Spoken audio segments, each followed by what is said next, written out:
El coronavirus és una crisi sanitària que ha esdevingut econòmica, però també de lideratge polític a nivell internacional. Són pocs els dirigents que han sabut estar a l'alçada de les circumstàncies. I ara per ara existeix una unanimitat en un fet. Tothom ha perdut la confiança en els responsables polítics. La seva irresponsabilitat i la seva mediocritat han quedat al descobert.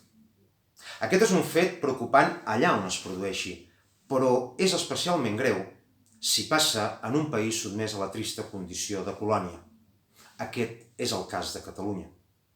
I no m'entretindré aquí a descriure amb exemples la pobresa d'esperit i de caràcter dels dirigents catalans perquè n'hi ha prou en veure com parlen i quin és el suposat per adonar-se'n d'aquest fet.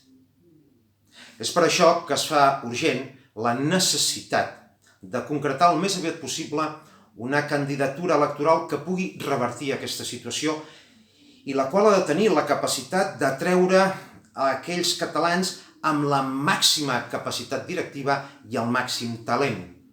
Gent enèrgica i decidida.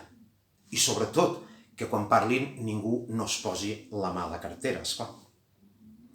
Per aquesta raó vaig impulsar fa unes setmanes, just abans d'aquesta crisi, la formació política Força Catalunya, que ha de ser el lloc on es trobin aquests homes i aquestes dones de la nació que es creguin que tenen la responsabilitat patriòtica de treure Catalunya de la situació de prostració i desmoralització on ara es troba.